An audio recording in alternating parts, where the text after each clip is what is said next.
أما بعد فأعوذ بالله من الشيطان الرجيم بسم الله الرحمن الرحيم والله يحب المطهرين صدق الله مولانا العظيم وصدق رسوله النبي الأمين المتين المبين الكريم ونحن على ذلك لمن الشاهدين والشاكرين والحمد لله رب العالمين۔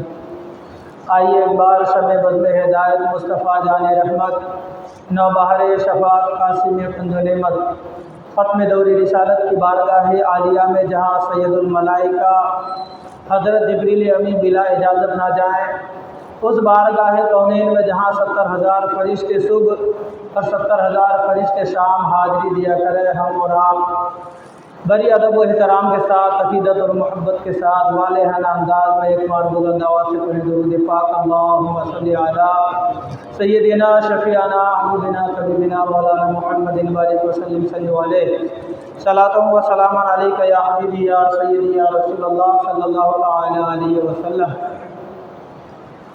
شاعر کہتا ہے اللہ کا پیغام زمانے کو سنا دو، غفلت میں پڑے ہوئے ہیں جو ان کو جگا دو۔ گر چاہو تو اسلام کے پرچم کو اٹھا کر تم قطرے شبنم کو بھی ایک دریا بنا دو۔ یقیناً میرے ملت کے نوجوانوں، اللہ کا پیغام زمانے کو سنا دو، غفلت میں پڑے سوئے ہیں جو ان کو جگا دو۔ یقیناً آج اگر ہم اپنے آپ کو جھانک کر کے دیکھیں تو ہم دین سے بہت دور ہیں، دنیا کے اتنے قریب ہیں کہ 24 گھنٹہ ہمارے دل و دماغ میں صرف دنیا ہی بسا رہتا ہے۔ یہی وجہ ہے کہ آج ہمارے اندر کون ایسی برائیاں ہیں جو نہیں پائی جاتی ہیں۔ یہی وجہ ہے کہ آج ہم اپنے ضروریات کے جو مسائل ہیں جو ہمیں آئے دن ہماری زندگی میں پیش آتی ہے، ان مسائل سے بھی ناآشنا ہو گئے۔ مثال کے طور پر دیکھیے، غسل کے مسائل ہو گئے، وضو کے مسائل ہو گئے، نماز کے مسائل ہو گئے، زکوٰۃ کے مسائل ہو گئے، روزے کے مسائل ہو گئے، حج کے مسائل ہو گئے، عقیدے کے مسائل ہو گئے۔ یہی وجہ ہے کہ آج ہم عقیدے سے بھی دور ہو گئے، آج ہم اسلام سے بھی دور ہو گئے۔ لیکن میرے ملت کے نوجوانوں، ابھی بھی وقت ہے، ابھی بھی موقع ہے کہ ہم اپنی زندگی کو اللہ کی بارگاہ میں سچے دل سے توبہ کر کے سنوار لیں۔ اگر ہم اپنی زندگی کے آخری لمحے کو بھی اگر سنوار لیے تو سمجھیے کہ اللہ کی بارگاہ میں ہم قبول ہو گئے۔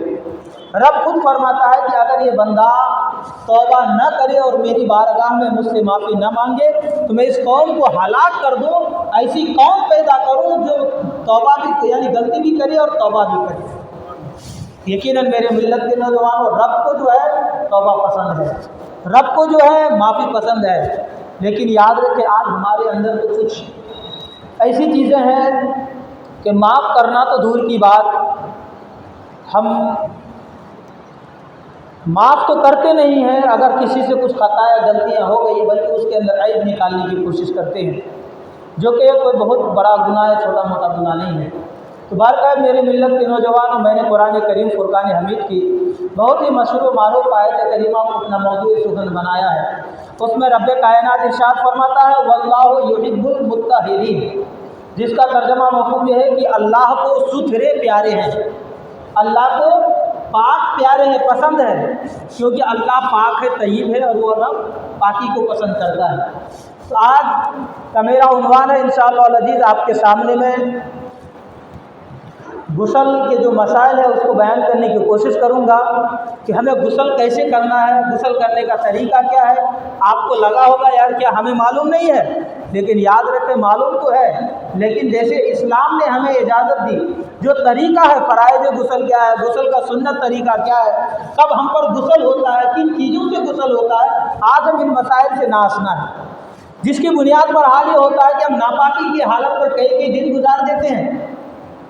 بلکہ کتابوں میں آتا ہے، پیارے آقا ارشاد فرماتے ہیں جس گھر میں جنوبی یعنی ناپاکی کی حالت میں شخص رہتا ہے اس کے گھر سے برکتیں چلی جاتی ہیں، اس کے گھر سے رحمتیں دور ہو جاتی ہیں، اور زمین کے جو یہ ٹکڑے ہیں جس پر آپ بیٹھتے ہیں، چلتے ہیں، پھرتے ہیں، یہ زمین ایک دوسرے سے، ایک ٹکڑا دوسرے ٹکڑے سے روز ہر صبح وہ بات چیت کرتی ہے، کیا بات چیت کرتی ہے؟ کہتا ہے کہ اگر کوئی اس کے اوپر نمازی انسان گزرتا ہے، کوئی نیک صالح انسان نیکی کرتا ہوا گزرتا ہے، تو ایک دوسرے سے وہ فخر محسوس کرتا ہے، کہتا ہے کہ دیکھو آج میرے اوپر جو ہے ایک نیک شخص چلا ہے جو نماز پڑھتا تھا، جو قرآن کی تلاوت کرتا تھا، یعنی ایک ایسا شخص میرے اوپر قدم رکھا ہے کہ جس پر میں فخر محسوس کرتا ہوں۔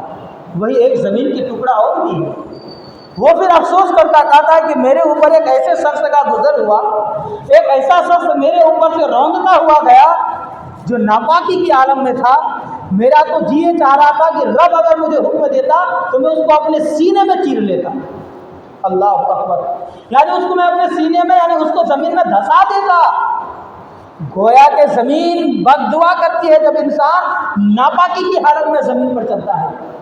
اسی لیے جب انسان پر غسل فرض ہو تو انسان کو کیا چاہیے کہ سب سے اول فرصت میں وہ کیا کرے؟ غسل کرے۔ یہی وجہ ہے کہ کتابوں میں آتا ہے کہ جب کوئی انسان اپنی بیوی سے صحبت کرے، ہم جس طریقے کرے تو وہ رات کے آخری حصہ میں کرے تاکہ وہ غسل کر لے فوراً، ورنہ کیا ہوتا ہے انسان پوری رات ناپاکی میں گزارتا ہے۔ آج ہمارے کچھ بھائی ایسے بھی ہیں جو غسل فرض ہے لیکن وہ انسان 2-3 دن تک غسل نہیں کرتا ہے۔ اب اس کے بارے میں بتائیے کہ کیا اس کے لیے زمین دعائیں کرے گی کہ زمین کے جتنے ٹکڑے پر، زمین کے جتنے حصے پر وہ اپنا قدم رکھیں گے، پیر رکھیں گے، وہ زمین کے حصے ان کے حق میں بد دعائیں کریں گی؟ اور گھر میں رحمتیں تو دور کی بات، اللہ کے فرشتے، رحمت کے فرشتے بھی دور ہو جائیں گے۔ اسی لیے میرے ملت کے نوجوانوں ان مسائل کو جاننے کی کوشش کیجیے۔ کیا رب نے فرمایا واللہ یحب المطہرین، یعنی ستھرے اللہ کو پیارے ہیں، ستھرے اللہ کو پسند ہے۔ تو ہمیں کیا چاہیے کہ ہم ستھرا اچھا بننے کی کوشش کریں، ہم پاک صاف رہنے کی کوشش کریں۔ دیکھیے کہا گیا ہے کہ نماز کے لیے طہارت یعنی پاکی کا ہونا ضروری ہے، لازم و ضروری ہے۔ نماز کے لیے غسل کا ہونا ضروری ہے، وضو کا ہونا ضروری ہے۔ اگر کوئی شخص بے طہارت نماز ادا کرے تو اس کی نماز نہیں ہوگی، اس کی نماز نہیں ہوگی، بلکہ کہا گیا ہے کہ جو شخص جو شخص جان بوجھ کر اگر بے غسل یعنی غسل فرض ہو، طہارت اس پر ضروری ہے، اگر انہوں نے نماز ادا کی تو علماء نے اس کو کفر لکھا ہے۔ جان بوجھ کر کے، یعنی ہمارے اوپر غسل فرض ہے اور ہم نے نماز ادا کر لی، ہماری طہارت نہیں ہے، ہم جو تو نماز ادا کر لیے، تو اس کو علماء نے کفر لکھا ہے۔ کیوں کفر لکھا ہے؟ اس کی بھی وجہ ہے۔ اس کی وجہ یہ ہے کہ انہوں نے بے طہارت نماز ادا کر کے اللہ کی عبادت کر کے گویا کہ انہوں نے عبادت کی توہین کی۔ انہوں نے کیا کیا؟ عبادت کی توہین کی۔ اب بتائیے جنہوں نے عبادت کی توہین کی تو کیا اس پر فتویٰ نہیں لگے گا؟ کیا وہ شخص کامیاب ہوگا؟ میرے ملت کے نوجوانوں، ایک واقعہ میں آپ کے سامنے پیش کروں۔ حدیث پاک ہے، پیارے آقا صلی اللہ تعالیٰ علیہ وسلم فجر کی نماز پڑھا رہے تھے اور سورہ روم تلاوت فرما رہے تھے۔ فجر کی نماز میں سورہ روم کی تلاوت کر رہے تھے، نماز میں سورہ روم پڑھ رہے تھے۔ آپ کو متشابہ لگا، یعنی کہیں ڈاؤٹ ہوا، شک ہوا، تو آپ نماز پڑھا کر کے جب فارغ ہوئے تو اپنے مصلیوں سے مخاطب ہوئے اور کہنے لگے کہ ان لوگوں کا کیا حال ہے جو لوگ میرے پیچھے نماز تو پڑھتے ہیں لیکن اچھے طریقے سے طہارت نہیں حاصل کرتے ہیں، جس کی وجہ سے امام کو قرات پر شبہ پڑتا ہے۔ اسے پتہ کیا چلا؟ پتہ یہ چلا کہ ہم جو نماز پڑھنے کے لیے آتے ہیں، اگر ہماری طہارت اچھی نہ ہو، ہماری طہارت اگر صحیح نہیں ہے تو اس کا اثر امام پر پڑتا ہے۔ یہی وجہ ہے کہ امام صاحب جب کبھی نماز پڑھاتے ہیں تو پڑھاتے سورہ بھول جاتے ہیں، کبھی سورہ میں صبح پڑھ جاتا ہے کہ ہم نے اس کو پڑھی کہ نہیں پڑھی، پھر وہ کیا کرتے ہیں؟ ریپیٹ کرتے دوبارہ پڑھتے ہیں۔ تو میرے ملت کے نوجوانوں، پیارے آقا نے فرمایا کہ ان لوگوں کا کیا حال ہے جو اچھے طریقے سے طہارت نہیں کرتے اور نماز ادا کرتے، جس کی وجہ سے امام پر صبح یعنی پھر صبح پڑتا ہے۔ تو اسی لیے آپ کوشش کیجیے اچھے طریقے سے غسل کے مسائل کو جانیے، طہارت کے مسائل کو جانیے، کیونکہ جب تک ان مسائل کو آپ جانیں گے نہیں، پوری زندگی گزر جائیں گے، آپ ناپاکی میں گزاریں گے زندگی۔ دیکھیے طہارت کی 2 قسمیں ہیں، میں آپ کو بتا دوں طہارت کی کتنی قسمیں ہیں۔ آپ لوگ بولیے میرے ساتھ تاکہ ہم کو لگے کہ آپ سن رہے ہیں، سوچ نہیں رہے، ورنہ حال نہیں ہوگا۔ ایک شخص جو ہے امام صاحب مغرب کی نماز پڑھا رہے تھے، ایک حاجی صاحب نماز پڑھنے کے لیے آئے اور مسجد ہمیشہ امام صاحب کے پیچھے نماز پڑھتے تھے، صف اول میں، وہ صف اول میں نماز پڑھتے تھے۔ ایک مرتبہ جو ہے آپس میں تکرار ہو گئی لوگوں کی، کسی نے کہا کہ امام صاحب آج 2 رکعت نماز پڑھا دی، کسی نے کہا کہ 3 رکعت پڑھائے۔ اب لوگوں میں جب بحث و مباحثہ چلا تو کسی نے کہا کہ یار فلاں حاجی صاحب ہے، وہ اپنے مسجد میں جو ہے تو صف اول میں رہتے، تکبیر اولیٰ میں آتے ہیں، انہیں سے جا کر کے کیوں نہ پوچھ لیں، وہ ہماری صحیح رہنمائی کریں گے۔ تب وہ لوگ گئے حاجی صاحب کے پاس، جا کر کہنے لگے حاجی صاحب یہ بتائیے کہ امام صاحب جو ہے مغرب کی نماز جو پڑھائے تو 2 رکعت پڑھائے یا 3 رکعت پڑھائے، 2 رکعت پڑھائے یا 3 رکعت پڑھائے؟ تو حاجی صاحب پوچھے کیا معاملہ ہے، وجہ کیا ہے؟ تو انہوں نے کہا کہ یار کوئی کہہ رہا ہے کہ 2 رکعت پڑھائے، کوئی کہہ رہا ہے کہ 3 رکعت پڑھائے۔ بولے اچھا ایسی بات ہے؟ تو حاجی صاحب بھی بولے کہ ہاں یار ہم کو بھی ایسے ہی لگا کہ 2 رکعت پڑھائے ہیں۔ تو اب لوگوں نے پوچھا کہ حاجی صاحب یہ بتائیے کہ 2 رکعت کیسے پڑھائے امام صاحب؟ تو حاجی صاحب کہنے لگے کہ ہمارے پاس 3 دکان ہے اور 3 رکعت میں تینوں دکان کا میں حساب کر لیتا ہوں، آج 2 ہی دکان کا حساب کیا تھا کہ امام صاحب نے سلام پھیر دیے، امام صاحب جو ہے سلام پھیر دیے۔ تو کہیں ایسا نہ ہو کہ میں کچھ اور بتاؤں اور آپ کچھ اور سمجھے، تو جہاں میں بولوں وہاں جہاں آپ کو لگے کہ ہاں بولنا چاہیے تو وہاں بولیے، تاکہ مجھے بھی لگے اور آپ کو بھی یاد ہو جائے۔ بلانے کا مقصد یہ ہوتا ہے کہ آپ کو یاد ہو۔ پچھلے جمعہ میں نے آپ کو بولا کہ آپ بولیے، پچھلے سے پچھلے جمعہ میں نے بولا بولیے، نہیں بولا، کیوں؟ کیونکہ وہ بولنے کا مسئلہ نہیں تھا۔ اب یہ چیز جو میں مسئلہ آپ کے سامنے بیان کر رہا ہوں، اگر آپ اس کو بولیں گے، اپنی زبان سے ریپیٹ کریں گے تو آپ کو یاد ہوگا، مقصد یہ ہے۔ ورنہ بہت ساری چیزیں آپ موبائل میں آ گئی، موبائل میں پڑھیے، آپ بھول جائیے گا، نہیں یاد رہتا ہے۔ کتاب میں پڑھیے، اصل مطالعہ کر لیجیے، بہت ساری باتیں یاد رہیں گی، بہت ساری بھول جائیں گے، لیکن آپ اس کو اگر اپنی زبان سے ذکر کریں گے، بولیں گے تو آپ کو یاد رہے گا۔ تو طہارت کی کتنی قسمیں ہیں؟ 2 قسمیں ہیں، 2 قسمیں، ایک ہے طہارت صغریٰ یعنی چھوٹی طہارت، اور ایک ہے طہارت کبریٰ۔ طہارت کبریٰ اس کو حد سے اکبر کہتے ہیں اور طہارت سے صغریٰ اس کو حد سے اصغر کہتے ہیں۔ طہارت کبریٰ کا مطلب یہ ہوتا ہے جس سے غسل فرض ہوتا ہے اس کو طہارت، اس کو حد سے اکبر کہتے ہیں، اور جس سے وضو ضروری ہے اس کو حد سے اکبر کہتے ہیں۔ ساحلیہ میں آپ کو بتا دوں کہ غسل کن چیزوں سے فرض ہوتا ہے اور اس کے لیے کتنی چیزیں ہیں۔